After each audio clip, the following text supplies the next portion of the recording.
Okay, Kewa, if you were the Prime Minister of this country, what is the first thing you would do?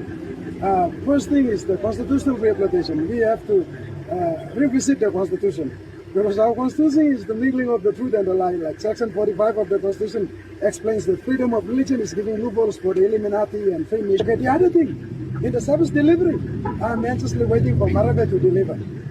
Peter O'Neill, the two reasons I didn't like Peter O'Neill is because he borrowed too much money. That's one. The other was he was so dictatorial. Prime ministers, they don't make laws. Prime ministers makes policy. He was tampering on the Constitution section 140 to 145. He was tampering on the Constitution about the word of no confidence and election of the Prime Minister. And these laws, the Prime Minister must not influence. Thank you. Go ahead. The Prime Minister must not influence the judicial branch of the government. Check and balance, separation of power. The legislative has to function itself, judicial has to function itself, and the executive has to function itself. The Prime Minister is the chairman of the National Executive Council. He has the power to fire any minister and appoint any minister. He has the power to, he has the right to fire the bureaucrats and head of departments. And Kumul Consolidated Holdings, Kumul Mining Holdings Limited, Kumul Petroleum Holdings, all the CEOs of these big iconic assets of the government. The Prime Minister has the power to do the recital. The Prime Minister has no power to tamper on the Constitution or the organic law or the Act of Parliament or the customary law or the common law. All these 7 hierarchies of laws. The Prime Minister doesn't have the power to stretch on the law. But I saw Peter O'Neill was trying to influence, the law-making body is the entire parliament, but one man was trying to make law. That's why I said he has to go, because he was acting like Robert Mugabe in Zimbabwe and Muammar Gaddafi in Libya and Charles Taylor in Liberia and Chen Bogaso in Central Africa. I don't want the crisis that will lead to a catastrophe. That's why I said O'Neill has to go. Otherwise, O'Neill delivered. And the other thing I didn't like O'Neill because he borrowed too much money.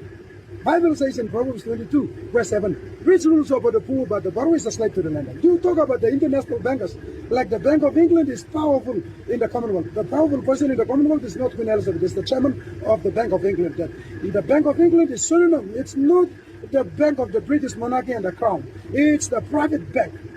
The shareholders are Suriname and they live in the invisible arena. They control the British Crown. So the banking institutions are more dangerous than standing army, like one of the founding fathers of the United States of America said in 1802, when America got independence from the colony of England under King George in 1776, July 4th. Thomas Jefferson was the first Secretary of State and the third President of the United States of America said, I don't fear the standing army with high-powered weapons fully loaded with ammunition, but I fear the private central bank owners. The money powers will take over the U.S., and kids of this country will walk up homeless in the continent that their fathers have conquered. The pilgrims migrated from Europe, especially British and other European countries, to America in 1620. 150 years later, they got independence in 1776, July 4th. However, when the President Woodrow Wilson was the President of the United States of America in 1918, December 23rd, he was selling the country to the banking oligarchs. So the powerful person on this planet is not the U.S. President, it's the chairman of the Federal Reserve Bank. The chairman of the Federal Reserve Bank controls the U.S. president. And this, I tell you, it's the greatest conspiracy that lives on this planet. And we are on the verge of a revolution. So I appeal to Maraga cautiously to run this country, as he makes the right reshuffle by putting right ministers in different ministerial portfolios. I congratulate him for his government, but he has to cautiously run the country. O'Neill delivered. O'Neill delivered much. In his time as 7 years being Prime Minister from 2011 all the way to 2019, 30th May, O'Neill delivered. You talk about developments like in Port Moresby, from Jackson's International Opera to Parliament Flyover, O'Neill built it. From 9 Mile to Geru all the way to Nava Refinery Factory, road that leads to Nava Refinery Factory and come to Konidogu downtown waterfront, O'Neill built it. From Kagamka International Airport to Calcutta Johnson, 4-lane, O'Neill built it. Okay, extension of Kagamka International Airport, O'Neill built it. Okay, Natsap to Lay 4-lane, O'Neill built it. Initiation of the road link from Kaguarabe to Karama, O'Neill was initiating.